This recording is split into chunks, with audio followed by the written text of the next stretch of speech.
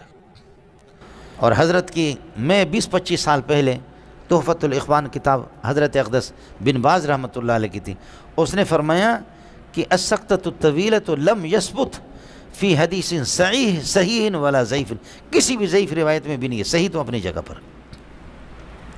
اس طرح سکتہ طویل، اس لیے کسی بھی اہل حدیث نے، کسی بھی غیر مقلد نے کسی کتاب میں بھی یہ نہیں لکھا ہوگا کہ یہ تو لکھا ہوگا کہ سورہ فاتحہ پڑھو، لیکن پڑھو کہیں کس جگہ پر پڑھو اس کا ذکر نہیں ہو تو مجھ سے انعام لے لو.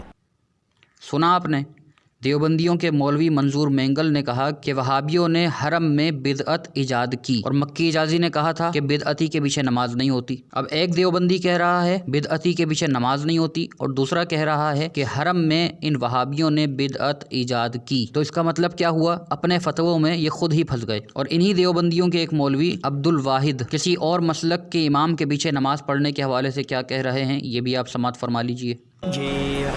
اگر ہماری مسجد دور ہے اور کسی اور مذہب والوں کی مسجد قریب ہے تو اپنی مسجد، بابا اپنی مسجد میں نماز پڑھو. میں دوسرے کسی کے پیچھے نماز پڑھنے کا آپ کو جواز کا فتویٰ نہیں دیتا. میری گردن میں اتنی مضبوطی نہیں ہے کہ جہنم کی پل بن سکے. تمہاری نماز نہ ہو اور میں کہوں انہوں نے پیچھے ٹھوکی رکھو، میں نہیں کہوں. خالصتاً امام صحیح العقیدہ ڈھونڈے اور اس کے پیچھے نماز پڑھیں. خلاصہ کلام یہ ہوا، اگر دیوبندیوں کے نزدیک وہابی حق پر ہیں تو پھر انہیں چاہیے کہ یہ ان کو قبول کریں، ان کے عقائد و نظریات کو قبول کریں اور اپنا فرقہ دیوبند ختم کر دیں. کم از کم ایک فرقہ تو دنیا سے کم ہو. اور اگر یہ ایسا نہ کریں، اور ہرگز یہ ایسا نہیں کریں گے، یہ تھالی کے بیگن ہیں اور تھالی کے بیگن ہی رہیں گے، تو یہ علماء یہود کے راستے پر ہیں. حق جاننے کے بعد بھی اس کو قبول نہ کرنا، یہ علماء یہود کا طریقہ ہے. اللہ تعالیٰ جل شانہ ان بد مذہبوں سے امت مسلمہ کی حفاظت فرمائے. دوستوں آج کی ویڈیو میں بس اتنا ہی. انشاءاللہ عز و جل اگلی ویڈیو میں ملاقات ہوگی. بد مذہبوں سے دور رہیں، اپنے اہل و عیال کو ان بد مذہبوں سے دور رکھیں. اللہ تعالیٰ جل شانہ ہم سب کی حفاظت فرمائے. السلام علیکم ورحمۃ اللہ وبرکاتہ.